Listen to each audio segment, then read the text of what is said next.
bahas sifat-sifat zat. Sifat-sifat zat itu terbagi menjadi dua jenis sifat. Yang pertama, sifat ekstensif. Yang kedua, sifat insentif. Sifat ekstensif merupakan sifat zat yang bergantung pada jumlah atau ukuran zat. Contoh sifat ekstensif zat adalah volume dan massa. Yang kedua, sifat insentif zat.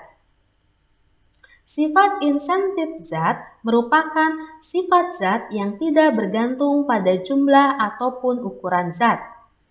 Ada dua jenis sifat insentif.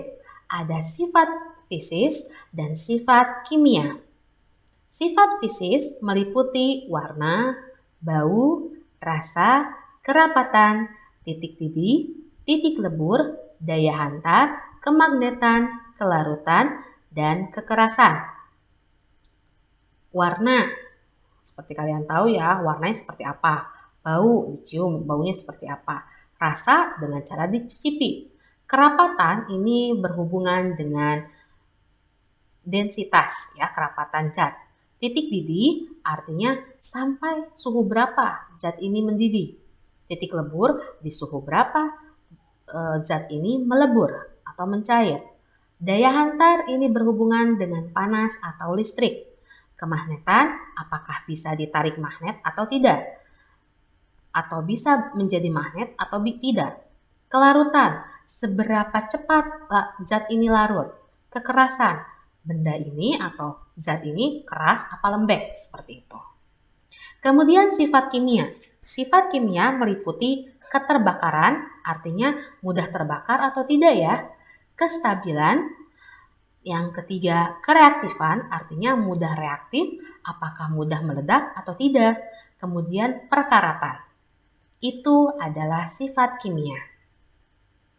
Perkaratan itu apa? Perkaratan itu korosif, berkarat, seberapa mudah zat tersebut berkarat. Nah, seperti itu ya. Nah, sifat-sifat zat, tadi kan zat itu ada 3 macam ya. Nah, yang harus kalian betul-betul pahami itu sifat-sifat zat berupa bentuk, volume, dan massa jenis ya. Zat padat itu bentuknya selalu tetap, volumenya tetap, dan massa jenisnya besar. Maksudnya apa sih bentuknya tetap? Artinya kalau contohnya ini meja ya. Meja mau disimpan di ruangan ini, mau disimpan di dalam box mobil, pasti bentuknya ya meja aja, nggak berubah kan? Dan volumenya juga pasti tetap. Seperti itu. Ya, nggak akan berubah sedikit pun si mejanya. Ya, tetap seperti itu volumenya. Kemudian kalau zat cair itu bentuknya mengikuti bentuk wadahnya. Kalau volumenya tetap, massa jenisnya sedang. Jadi di sini kalau zat cair bentuknya tetap. Kalau misalnya kita punya satu gayung bentuknya mengikuti bentuk wadahnya. Misalnya kita ngambil air di gayung, lalu kita pindahkan ke gelas. Maka gayungnya awalnya kan bentuknya gayung. Kalau dimasukkan ke dalam gelas besar, maka bentuknya menjadi gelas besar itu. Ya, tapi meskipun bentuknya berubah sesuai wadahnya, volumenya tetap segitu-gitu aja. Lalu kalau zat gas gimana? Kalau zat gas bentuknya mengikuti wadahnya dan volumenya pun mengikuti wadahnya juga. Ya, seperti itu. Kemudian perubahan zat. Perubahan zat itu ada 2 macam. Ada perubahan fisika dan perubahan kimia.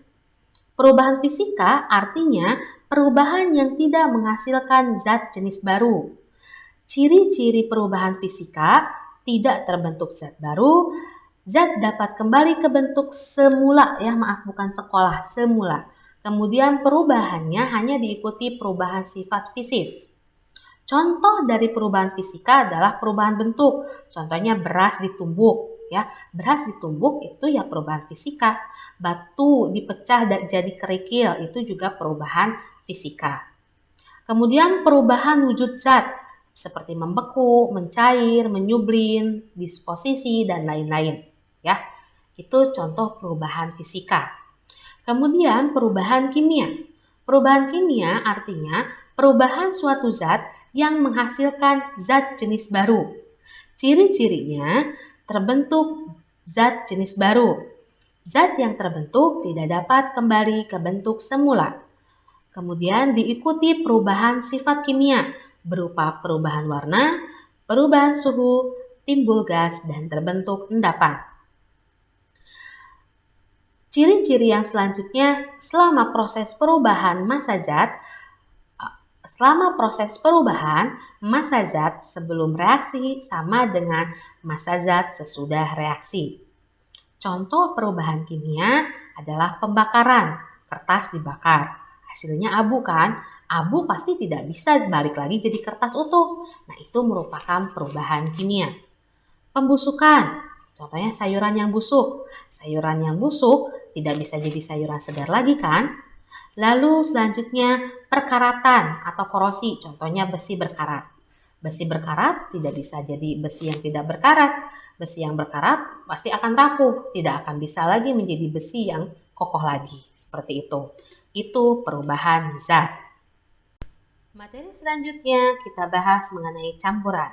Di awal, Ustazah ingatkan lagi ya, di awal kita bahas bahwa materi itu terdiri dari dua bentuk zat dan bentuk campuran.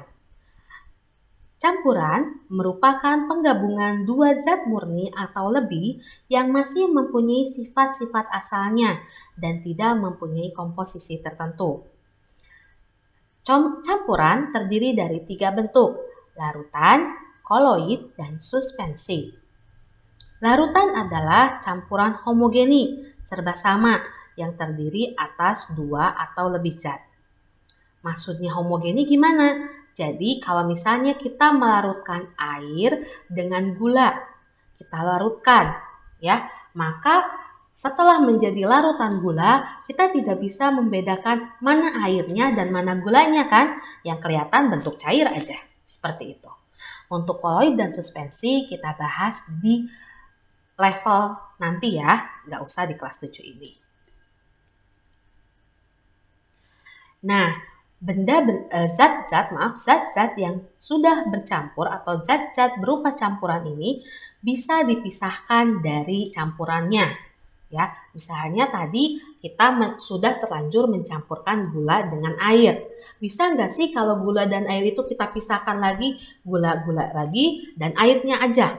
Itu bisa dengan cara pemisahan campuran. Pemisahan campuran yang akan kita bahas pada pertemuan ini di kelas 7 ada 4 macam. Yang pertama adalah penyaringan. Istilah keren untuk penyaringan adalah filtrasi. Tahu kan penyaringan? Disaring, seperti halnya kalian menyaring air dengan saringan. Kita menyaring air teh dari hampasnya. Nah, itu adalah proses filtrasi. Zat hasil penyaringan disebut filtrat dan zat sisa dari penyaringan disebut residu. Jadi kalau misalnya kita bikin teh dari daun teh, kita masukin daun teh kan, lalu kita seduh dengan air panas. Kita pengen dapat air tehnya saja, maka kita saring tuh airnya, ya air teh dari daunnya itu. Nah, air tehnya itu disebut dengan filtrat. Sedangkan daun teh yang tidak tersaring, itu daun tehnya yang ada di saringan itu disebut dengan residu atau kotorannya. Contoh proses penyaringan adalah pemisahan kotoran yang ada pada larutan gula. Lalu menyaring air sungai untuk keperluan air bersih. Nah, itu juga dengan proses penyaringan. Yang kedua adalah penyulingan atau destilasi. Penyulingan merupakan pemisahan campuran zat cair yang didasarkan pada perbedaan titik didih zat-zat cair yang ada di dalam campuran.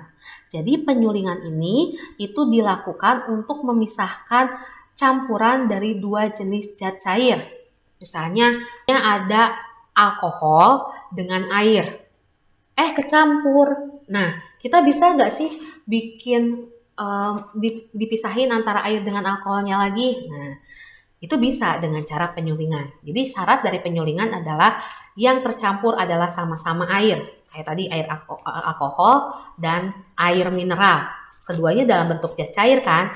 Nah, yang kedua, kedua zat cair yang bersatu itu memiliki titik didih yang berbeda. Alkohol misalnya titik didihnya lebih rendah, di 70 sudah mendidih. Kalau air kan harus di 100 derajat itu baru mendidih. Nah, harus berbeda seperti itu syaratnya. Zat hasil destilasi itu disebut dengan destilat. Zat sisa yang tertinggal dalam labu destilat disebut dengan residu. Dan alat untuk penyulingan atau destilasi disebut dengan destilator. Pemisahan campuran yang ketiga adalah kromatografi. Kromatografi adalah pemisahan yang didasarkan pada perbedaan daya serap dari zat penyerap atau adsorben terhadap zat-zat yang akan dipisahkan. Apa itu adsorben? Adsorben itu zat penyerap. Ya, proses penyerapan disebut dengan adsorpsi. Ya, dan biasanya kromatografi ini dilakukan untuk memisahkan zat warna tinta biasanya. Kalau tintanya tercampur, tinta merah dengan tinta biru tercampur, bisa dipisahkan lagi nggak? Bisa, yaitu dengan cara kromatografi. Yang terakhir, pemisahan campuran adalah kristalisasi. Kristalisasi adalah pemisahan campuran yang dilakukan untuk memisahkan campuran padat dan cair dengan cara menguapkan zat cairnya. Contohnya membuat garam dari air laut. Kan air laut itu campuran air dan garam. Garam itu bentuknya padat. Air itu bentuknya zat cair. Itu bisa dipisahkan dengan cara menguapkan air lautnya. Petani garam itu dia akan mengambil air laut, lalu air lautnya akan dijemur. Dengan proses penjemuran ini nanti kandungan airnya akan menguap dan yang tersisa adalah butiran-butiran garamnya. Juga dengan membuat gula tebu dari cairan tebu sama juga. Jadi tebunya diperas, kemudian kan akan timbul air tebunya tuh. Nanti air tebunya itu dijemur, nanti airnya menguap dan tersisa adalah butiran-butiran gulanya. Seperti itu. Nah, sampai sini materi perjumpaan kita pada hari ini. Memang cukup banyak materinya dan akan terpisah menjadi beberapa video, tapi semoga bermanfaat. Alhamdulillahirrabbilalamin, sampai sini dulu pemaparan materi yang Ustazah sampaikan. Jangan lupa dimurojaah lagi, dibaca lagi, catatannya dilengkapin, buku paketnya ditandain, lalu kerjakan tugasnya dan kumpulkan sebelum pukul 21.00. Akhirul kalam, subhanakallahumma wa bihamdika, asyhadu an la ilaha illa anta, astaghfiruka wa atubu ilaik. Wassalamualaikum warahmatullahi wabarakatuh.